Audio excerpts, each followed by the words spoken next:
Sebelumnya, perkenalkan nama saya Rizky Ilham dengan NIM 55220122005 dan saya dari Teknik Informatika dari STIMIK Adi Guna Palo. Nah, di sini saya akan menjelaskan konsep dasar Simple Adaptive Reasoning atau yang sering disebut dengan SAW. Jadi, metode SAW itulah penjumlahan terbobot dalam sistem pendukung keputusan yang menghitung skor akhir setiap alternatif berdasarkan jumlah nilai kriteria yang telah dinormalisasi dan dikalikan dengan bobot kepentingan masing-masing kriteria. Selanjutnya, prinsip kerja SAW juga adalah memiliki alternatif terbaik dari sejumlah alternatif berdasarkan kriteria tertentu dengan memberikan bobot pada tiap kriteria sesuai dengan tingkat kepentingannya. Nah, selanjutnya kita masuk pada algoritmanya nih. Jadi di sini dia memiliki 5 algoritma teman-teman. Yang pertama itu adalah menentukan alternatif dan kriteria. Misalnya nih, alternatif A1, A2 dan seterusnya. Kemudian kriterianya misal contoh C1 ada harga, C2 ada jarak, C3 ada fasilitas sampai seterusnya, teman-teman. Kedua itu menentukan bobot untuk setiap kriterianya. Jadi setiap kriteria itu teman-teman harus memiliki bobot dan juga bersifat desimal atau ganjil atau yang biasa disebut dengan 0, contoh harganya misalkan nih harganya 0,3, jaraknya 0,25, fasilitas 0, sampai seterusnya. Selanjutnya yang ketiga itulah membuat matriks keputusan. Nah, di sini juga kita harus membuat matriks keputusan teman-teman. Untuk apa? Akan saya jelaskan lebih detail nanti ketika kita masuk di studi kasusnya teman-teman. Nah, yang keempat itu normalisasi matriks keputusan. Maksudnya apa? Jadi di dalam normalisasi matriks dan keputusan itu dia memiliki dua kategori teman-teman, ada benefit dan ada cost. Jadi maksudnya apa? Benefit itu jadi benefit itu adalah keuntungan, sedangkan cost itu adalah kerugian atau pengurangan yang kita dapatkan teman-teman. Yang kelima itu menghitung nilai presentasi. Nah, di sini kita akan mengalihkan nilai hasil normalisasi dengan bobotnya. Jadi hasil semua normalisasi yang sebelumnya akan dikalikan dan ditambahkan juga dengan hasil bobotnya itu teman-teman, yang akan menghasilkan nilai akhir yang merupakan nilai yang terbaik. Itulah yang terbaik dari nilai akhirnya teman-teman. Nah, di sini juga kita tampilkan adalah diagramnya. Jadi dalam yang diagram SPKI itu untuk yang SAW dia memiliki tampilan kayak begini teman-teman. Jadi pertama pasti ada nilai, selanjutnya tentukan alternatif dan kriteria, tentukan bobot tiap kriterianya, susun matriks keputusan, selanjutnya normalisasi matriks nilai, hitung nilai presentasi, dan terakhir itu pilih alternatif terbaik dan selesai.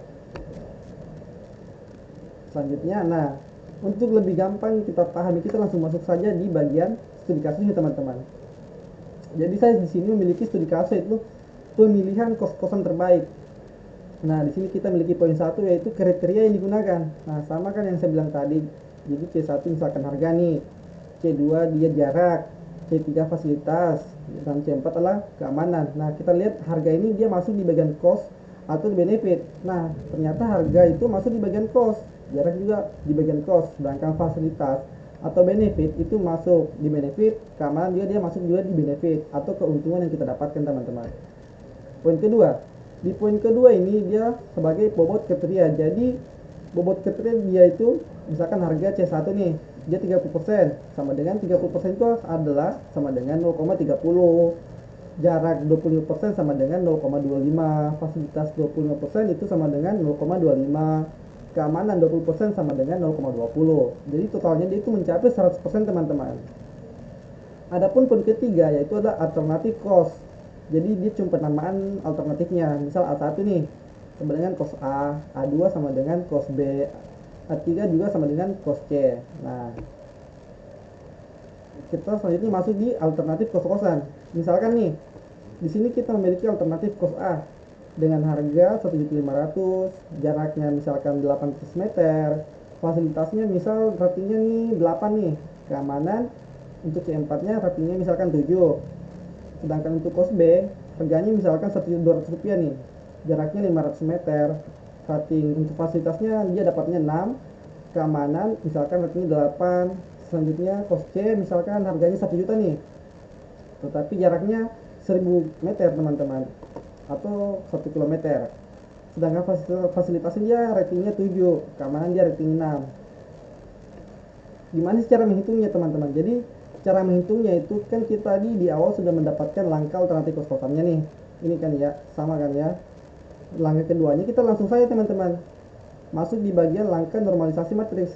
Sebelum kita langkah lebih jauh lagi, kita harus perhatikan teman-teman, masih kembali lagi yang sebelumnya. Untuk yang bagian C1 dan C2 sampai seterusnya itu dia masuknya di bagian cost atau benefit. Nah, kita ketahui bahwa C1 itu adalah harga, dia berarti dia masuknya di bagian cost. Untuk jarak dia juga masuk di bagian cost. Fasilitas dan keamanan dia ternyata masuknya di benefit nih. Jadi kita mengetahui bahwa di sini memiliki dua cost dan dua juga untuk benefitnya teman-teman. Cara hitungnya gimana? Setiap cost dan benefit itu teman-teman memiliki caranya berbeda-beda atau memiliki rumusnya berbeda-beda. Sedangkan kita lihat nih di bawah sini, normalisasi matriks pusat. Jadi pada langkah normalisasi matriks ini dia juga memiliki masing-masing rumus teman-teman. Kalau untuk yang benefit dia menggunakan rumus yang ini teman-teman. Maksudnya apa? RIJ, nilai dari semua ini kita lihat. XIJ itu apa? Nilai dari normalisasinya dibagi dengan nilai yang paling besarnya. Sedangkan untuk yang costnya itu kebalikan dari yang benefit tadi teman-teman. Nah, kita langsung aja nih cara hitungnya gimana. Misal nih kita masuknya mungkin di bagian cost dulu ya, karena di C1 itu adalah harga cost. Misal nih dari harga 1.500.000, 1.200.000 dan 1.000.000 rupiah, yang mana nih harga yang paling minim atau yang paling kecil? Kita dapatkan nih harga yang paling kecil itu adalah 1 juta rupiah. Jadi 1 juta rupiah dibagi dengan harga kos A berapa? 1.500.000. Nah, jadi yang paling kecil kan 1 juta dibagi dengan harga kos A untuk sendiri itu sendiri berapa nih? 1 juta dibagi 1.500, jadi hasilnya 0,667. Nah, udah ketemu kan? Begitupun selanjutnya. Jadi kita lihat nih untuk kos yang paling kecil diantara ini berapa nih, diantara kos A, kos B dan kos C, jarak yang paling kecil berapa? Kita lihat nih, oh ternyata 500 meter. Jadi 500 dibagi dengan kos A itu sendiri, yaitu 800. Jadi 500 dibagi 800 itu sama dengan 0,625. Udah ketemu nih. Selanjutnya kita masuk pada C3 atau benefit. Nah, di sini dia berubah nih untuk rumusnya. Pada benefit itu kebalikan dari cost tadi teman-teman. Kita lihat di sini C3 ratingnya berapa nih? 8. Nah, yang paling besar di sini berapa teman-teman fasilitasnya untuk rating semua cost? Oh, ternyata kita menemukan nih untuk rating yang paling besar itu adalah 8.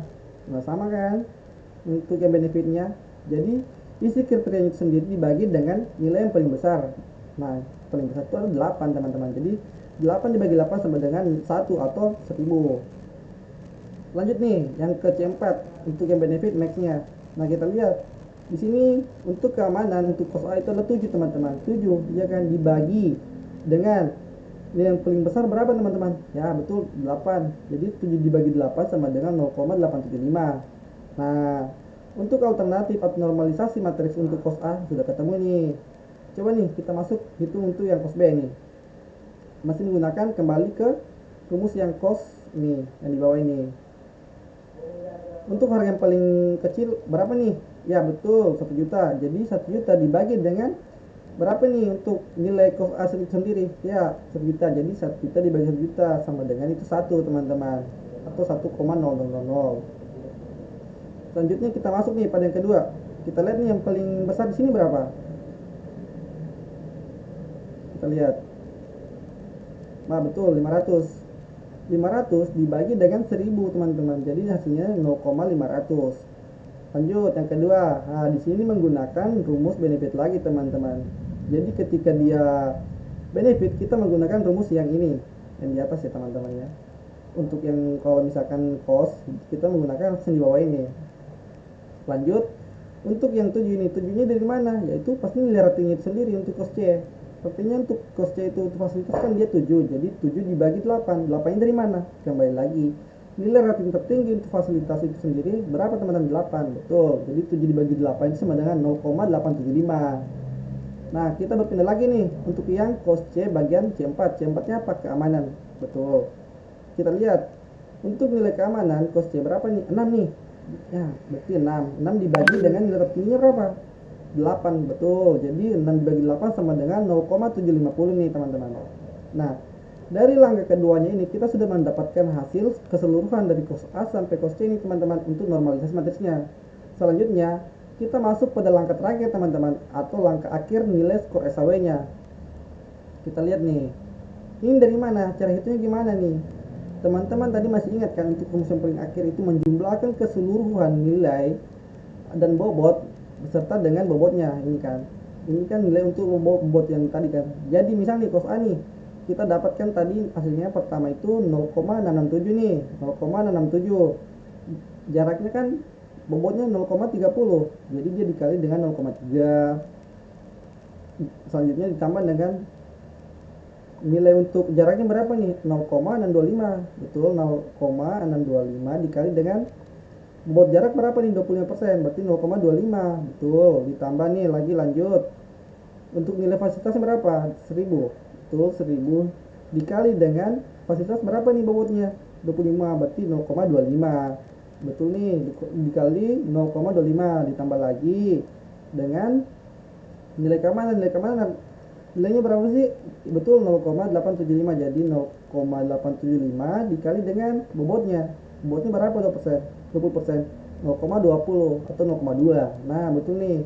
Jadi ketika jumlah keseluruhan ini dikali sesama ini bobotnya, kemudian dijumlahkan, akan menghasilkan 0,781. Nah, ini untuk nilai akhir dari cos A nih teman-teman. Nah, begitupun dengan cos B. Menjumlahkan keseluruhan ini, maka hasilnya adalah 0,887. Cos C juga begitupun sama. Hasil keseluruhan itu adalah 0,793 teman-teman. Jadi, dari hasil akhir penghitungan kita ini, kita bisa dari kesimpulan nih, oh ternyata cos B nih sebagai alternatif terbaik berdasarkan skor tertingginya. Skor tertingginya berapa? Cos A itu adalah 0,781, cos B itu 0,887, cos C itu 0,793. Nah, yang paling tinggi poinnya adalah bagian cos B. Jadi kita bisa simpulkan bahwa cos B merupakan alternatif yang terbaik teman-teman. Sampai sini paham ya? Saya harap sampai sini paham ya. Lanjut. Nah, selanjutnya kita masuk pada perbedaan SAW atau SMART. Nah, kita bahas secara ulas ya. Jadi SAW itu lebih sederhana teman-teman, menggunakan penjumlahan bobot dan normalisasi, sama yang kita studi kasuskan yang barusan ya. Sedangkan SMART itu lebih fleksibel teman-teman, karena menggunakan fungsi utilitas. Utilitas itu apa sih? Jadi utilitas itu nilai yang diberikan oleh suatu alternatif dalam proses pengambilan keputusan teman-teman. Tapi sebenarnya keduanya digunakan dalam SPK dan memiliki tujuan yang sama saja, yaitu memiliki alternatif terbaik berdasarkan kriteria yang diberikan teman-teman. Nah, mungkin sampai di sini saja. Jangan lupa like, comment, and subscribe. And see you.